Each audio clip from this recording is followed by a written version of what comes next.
और ये लोग कितने हैं, ये सारे मंत्री संतरी बताएं कौन कौन और किन के बेटे, किन की बहू और किन के रिश्तेदार कावड़ लेने गए हैं, फोटो भेजें, लगाएं। अपने नफरत का बाजार खोल दिया। कभी आप कह रहे दुकान पे नाम लिखिए, कभी लहसुन नहीं रखिए, कभी फलाना रखिए, यहाँ पे मांस नहीं बिकेगा। तो बड़ी अच्छी बात लगी, एक टीचर ने इस तरह की कविता लिखी, बहुत अच्छी कविता है। ये तो सर्कुलेट पूरे देश के हर घर में, हर बच्चे के पास होनी चाहिए। नमस्कार, आप देख रहे हैं फोरम 4। मैं हूं प्रभात। इस वक्त मैं सुप्रीम कोर्ट में हूं। हमारे साथ हैं सुप्रीम कोर्ट के वरिष्ठ एडवोकेट बलराज सिंह मलिक जी। बात करेंगे जिस तरीके से कांवड़ यात्रा को लेकर के एक इंटर कॉलेज में बरेली के एक शिक्षक ने और कवि भी हैं, उन्होंने एक कविता सुनाई बच्चों के सामने प्रार्थना सभा में, जिसमें उन्होंने कहा कि कावड़ लेने मत जाना तुम, ज्ञान का दीप जलाना। इस तरीके से कुछ पंक्तियां हैं, उसको लेकर के अब विवाद हो गया है और उसको लेकर के हिंदू संगठनों ने एफआईआर दर्ज करने के बाद अब कहा है कि उसकी गिरफ्तारी हो जानी चाहिए शिक्षक की, जिसने ये बात जो है प्रार्थना सभा में बच्चों के सामने कही। बच्चों को गलत सीख दी जा रही है, इस तरीके की बातें कही जा रही है। इसी मुद्दे पर बात करेंगे। कैसे देखते हैं सर कि गिरफ्तारी की बात कही जा रही है शिक्षक को, जो कह रहा है कि कांवड़ लेने मत जाना तुम? ये तो बेवकूफ़ी है स्टेट गवर्नमेंट की, और कोई पुलिस पर प्रेशर डाल रहा है वो भी गलत है। और देश की पुलिस को संविधान के तहत काम करना है, किसी सीएम और पीएम के अंडर में काम नहीं करना। उनको देखना है क्या इसमें बनता भी है कि नहीं। देश में राइट टू एक्सप्रेशन बोलने की आज़ादी है, और हर माँ बाप को, हर टीचर की ड्यूटी बनती है कि हम अपने बच्चों को ढोंग से दूर रखें। मैं खुद अपने बच्चों को, हम कहते हैं ना मेले में जाना, ना कुंभ में जाना, और ना इस तरह के कावड़ सावड़ लेने जाना। ये कौन है भाई? टीचर और का रोल पेरेंट्स वाला भी रोल होता है। टीचर ने एक बात कही है, क्लास में बच्चे आ नहीं रहे और कावड़ में अगर बच्चे जा रहे हैं, किसके कहने पे जा रहे हैं, क्या मिलेगा वहाँ से, और मिला क्या है? लाखों लाखों करोड़ों लोग कुंभ में भी नहाए, कावड़ भी ले आए, कितना सुधार हुआ है ज़िंदगी में, कितने लोग गरीबी रेखा से ऊपर बढ़े हैं, कितने लोगों की क्वालिफिकेशन बढ़ी है, कितनी आर्थिक समानता बढ़ी है। तो बताओ ना रिजल्ट। तो ये रिसर्च बेस्ड होना चाहिए, और सरकार आंकड़े पेश करे। जो सरकार ऐसे लोगों पे, टीचरों पे भी मुकदमे दर्ज करवा रही है, उनको ये बताना चाहिए कि किस साल में, ये जब से यूपी की सरकार, जो प्रेजेंट सरकार है, जिसमें जो लोग बैठे हुए हैं, सरकार तो जनता की है, किसी की नहीं सरकार होती, मगर जो संभाले हुए हैं जिम्मेवारी को, उनको बताना चाहिए पिछले 10-11 साल से कितने लोग कावड़ लेके आए हैं, और उन कावड़ वाले लोगों के घर में कितनी समृद्धि आई है, कितनी एजुकेशन बढ़ी है। या यूपी में इतने लोग आए हैं, कुंभ में भी इतने लोग आए हैं, यूपी का विकास इसकी वजह से कितना हुआ, और जो लोग कुंभ में आए थे उनका विकास कैसे हुआ। हम सबको पूरी आज़ादी है।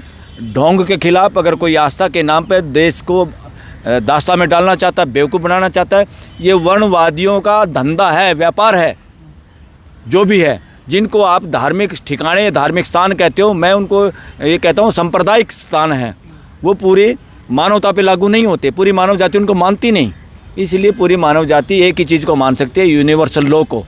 और यूनिवर्सल लॉ में जो सच्चाई है, बहुत सारी तो कथा कहानियाँ ऐसी हैं जो यूनिवर्सल लॉ के खिलाफ हैं, उनका विरोध होना चाहिए और उन पर बैन भी लगना चाहिए। एक टीचर नहीं कहेगा तो कौन कहेगा? पॉलिटिशियन तो गुमराह करने में लगे हुए हैं, कावड़ लेने आ जाइए, फूल बरसाएंगे। अरे कैसे सीएम सरकार के पैसे से फूल बरसा सकता है? अगर हिम्मत है तो उसको अपनी मेहनत मजदूरी से फूल बरसाओ जिस पे बरसाने हैं। इस देश का कानून अलाउ नहीं करता आप किसी ढोंग को बढ़ावा दो, या किसी इस तरह के एक्टिविटी में, सांप्रदायिक एक्टिविटी में। ये सांप्रदायिक एक्टिविटी है, धार्मिक एक्टिविटी नहीं है। धार्मिक एक्टिविटी वो होती है जिससे भाईचारा बढ़ता है, किसी के प्रति नफरत नहीं होती। यहाँ तो आपने नफरत का बाजार खोल दिया। कभी आप कह रहे दुकान पे नाम लिखिए, कभी लहसुन नहीं रखिए, कभी फलाना रखिए, यहाँ पे मांस नहीं बिकेगा, फलाना नहीं करेगा। और ये लोग जो इस तरह का आदेश जारी करें, पहले तो खुद सर्टिफाई करें, खुद अपना नार्को टेस्ट कराएं कि इस पार्टी में या इस सरकार के कितने लोग हैं जो मांस नहीं खाते, मदिरा नहीं पीते, लहसुन नहीं खाते। इन्हीं दिनों में कल्याण हो जाएगा क्या कि लहसुन नहीं खाने से, फलाना नहीं खाने से हमारे युवा पीढ़ी को गुमराह किया जा रहा है। इनको रोकना पड़ेगा। हमारे यहाँ तो एक रागनी थी हरियाणा में, गोरी तू मत जा मेले में, उड़े बैठे हैं लूचे लफंगे, इस तरह की भी रागनियाँ हैं। हमारे यहाँ तो एक इस तरह का भी वीडियो चला है, अरे वो भोले क्यों बैठा पहाड़ों में, तू दिल्ली आ जाना, 2-4 टेलीफोन के या गैस एजेंसी दिला देना। तो राइट टू एक्सप्रेशन है, लोगों को उससे ये व्यंग है बल्कि कि बहुत दिन से ये पूजा पाठ कर लिया, ऐसे कुछ मिलने वाला नहीं है, मिला नहीं है लोगों को। तो संविधान कहता है साइंटिफिक टेम्पर बनाना है, सबको शिक्षा देनी है, प्रश्न पूछने की, और साइंस पे आधारित, रियलिटी पे आधारित लोगों को शिक्षा देनी है। और ये लोग कितने हैं, ये सारे मंत्री संतरी बताएं कौन कौन और किन के बेटे, किन की बहू और किन के रिश्तेदार कावड़ लेने गए हैं। फ़ोटो भेजें, लगाएं, इंस्टाग्राम पे लगाएं, फेसबुक पे लगाएं, अपनी आईडी पे लगाएं, जो ये रोज़ लगाते हैं ना, सरकार का या पीएम का दौरा लाया या पीएम के ट्वीट को रीट्वीट करने वाले जो लोग हैं, ये लगाएं कि इनके बच्चे, इनकी पत्नियां, इतने इनके रिश्तेदार कितने कावड़ लेने गए हैं और उनकी क्या स्थिति है और वो कितने उनसे बेनिफिट हुआ है कावड़ लाने से। ये भीड़ बढ़ रही है रिलीजियस प्लेसों पे, ये भीड़ बढ़ाना, ये लोगों की जानों को जोखिम में डालना है, ये अपराध को भी बढ़ावा देती हैं। आपके बस का है नहीं अरेंजमेंट इतना, ये फूल बरसा के बताना क्या चाहते हैं। और फूल सरकार के पैसे से, किसी भी रिलीजन के प्रति फूल बरसाने का कोई काम नहीं है सरकार का और देश के पैसे का। जिसने बरसाने अपने आप बरसाओ, अपने घर से बरसाओ, अपने पैसे से बरसाओ। उनको साबित करना चाहिए कि मैंने अपने पल्ले की कमाई से ये किया है। और ऐसे किसी भी नेता को सरकारी जहाज करने अनुमति भी नहीं देनी चाहिए। वो अपने खर्चे से प्राइवेट जहाज एंगेज करे और जो मर्जी करे, छूट है, कोई बात नहीं। लेकिन सर धार्मिक भावनाएं आहत हुई हैं, ऐसा जो एक बता रहे हैं, तो मत जाना नहीं कहना चाहिए था। क्यों नहीं कहना चाहिए था?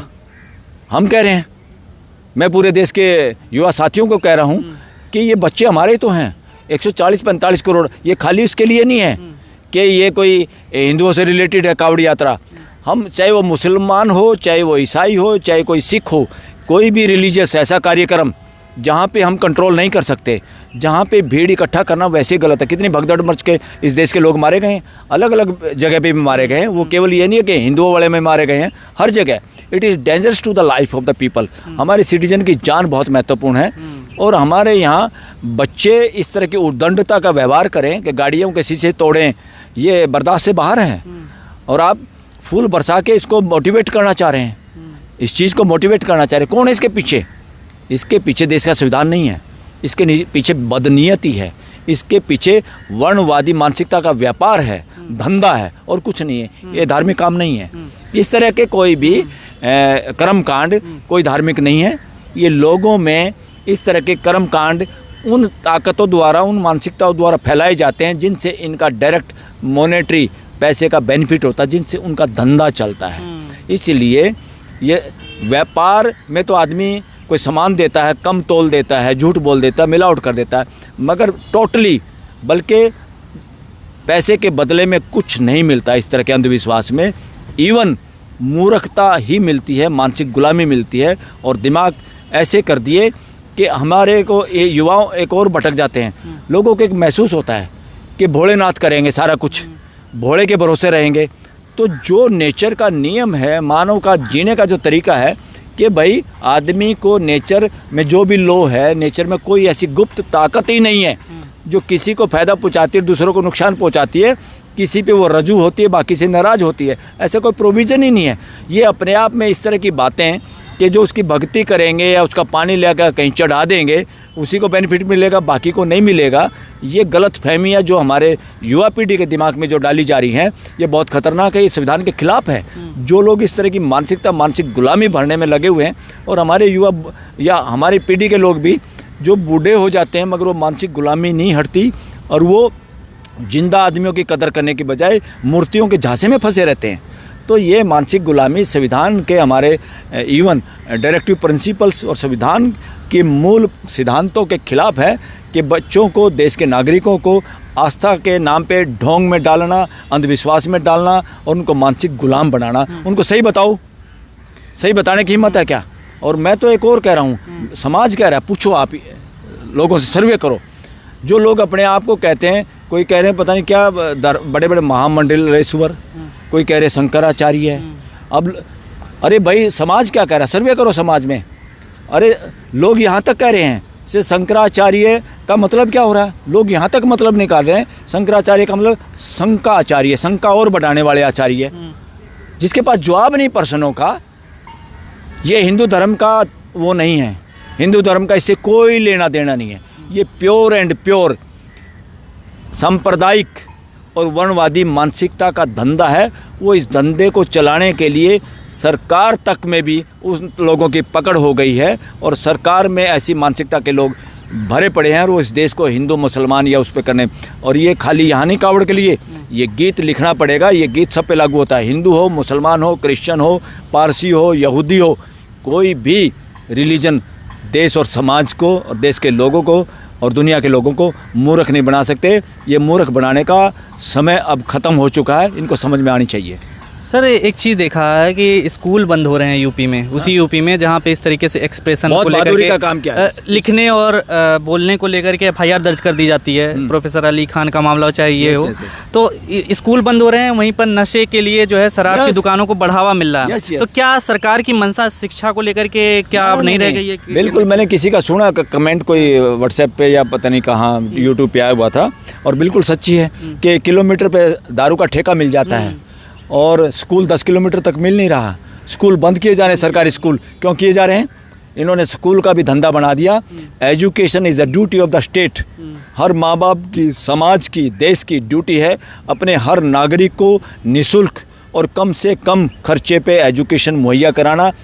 एजुकेशन मुहैया करा के हमें अपने देश के आज के बच्चों को कल का फ्यूचर और बढ़िया योग्य नागरिक बनाना है, रिस्पॉन्सिबल सिटीजन बनाना है। वो सिटीजन जो पूरी दुनिया के साथ, पूरे ग्लोब के साथ, पूरी धरती के 700 करोड़ लोगों के साथ हारमोनी से जी पाएँ और देश के 140-45 करोड़ को अपने जैसा भाई बंधु समझे और परिवार की तरह से फीलिंग के साथ जी पाए पूरा देश। दूसरी सरकारें भी इसी तरीके से काम कर रही हैं कि बिहार में अजीत अंजुम जो पत्रकार हैं उनके खिलाफ जो है कुछ पत्र रिपोर्टिंग करते वक्त FIR हो जाती है। तो जो बोल रहा है, लिख रहा है, इन सब चीज़ों पे सरकार की नज़र है, लेकिन जो खामियां बता रहा है, जो चीज़ें कर रही है उसके ऊपर ये प्रोफेसर टीचर गंगवार जी ने जो बात कही, मैं तो कहूँ देश के हर टीचर को, खासतौर पर जो कविता लिखते हैं, जो लिटरेचर से जुड़े हुए लोग, ये सारी बातें खुल के देश के सामने रखने की ज़रूरत है। ये फ्रीडम राइट टू एक्सप्रेशन में आता है और ये जिम्मेदारी, एक जिम्मेदार टीचर, एक जिम्मेदार नागरिक की हैसियत से उन्होंने वो ड्यूटी की है जो अजीत अंजुम बिहार में अपनी ड्यूटी कर रहे हैं। क्या होगा अगर इनकी गिरफ्तारी होती है? तो क्या हाई कोर्ट या सुप्रीम कोर्ट में कुछ ऐसा कुछ 100% गिरफ्तारी करने वाले लोग जल्दबाजी में, क्योंकि हमारे देश की पुलिस का मिसयूज हो रहा है, इस देश की इंटेलिजेंस एजेंसी का मिसयूज हो रहा है, स्टेटों में भी, देश के अंदर भी। इस देश की इंटेलिजेंस एजेंसी सुप्रीम कोर्ट के कहने के बावजूद भी, एक सुप्रीम कोर्ट की कमेटी के द्वारा रिकमेंड करने के बाद भी आज तक इस देश के इंटेलिजेंस एजेंसी किसी कानून के तहत नहीं है, पार्लियामेंट के प्रति जवाबदेही नहीं है। इससे बड़ी गुंडागर्दी क्या होगी देश में? देश को डेमोक्रेसी की जगह से तानाशाही या सत्ता या राजशाही की तरह चलाया जा रहा है, और ये सरकार उसमें सबसे ज़्यादा मिसयूज क्या है इस दौरान, उसका इंटेलिजेंस एजेंसी का भी और उन सारे कानूनों का, जहाँ पे खुद सुप्रीम कोर्ट बार बार कह चुकी लोगों की right to privacy, right to expression उनका फंडामेंटल राइट है, उसको उस पर हमला मत करिए। उसके बावजूद ही लगातार हमला हो रहा है और देश के अंदर एक भय का माहौल है। अब वो भय का माहौल निकल चुका है और सब देश के जागरूक नागरिक, एडवोकेट्स और टीचर भी बोलने लगे हैं। हमें तो बड़ी अच्छी बात लगी, एक टीचर ने इस तरह की कविता लिखी, बहुत अच्छी कविता है। ये तो सर्कुलेट पूरे देश के हर घर में, हर बच्चे के पास होनी चाहिए। ठीक है, बहुत बहुत शुक्रिया सर हमसे बात करने के लिए। आपकी क्या राय है वीडियो में कमेंट करके ज़रूर बताइएगा कि इस मुद्दे पर आप कैसे देखते हैं इसको। क्या शिक्षक ने कोई इस तरीके से धार्मिक भावनाएं आहत की हैं, या लगता है कि ये समाज के लिए अच्छा संदेश है? खबरों में बने रहने के लिए फोरम 4 को सब्सक्राइब करें और नोटिफिकेशन पाने के लिए बेल आइकन दबाएं।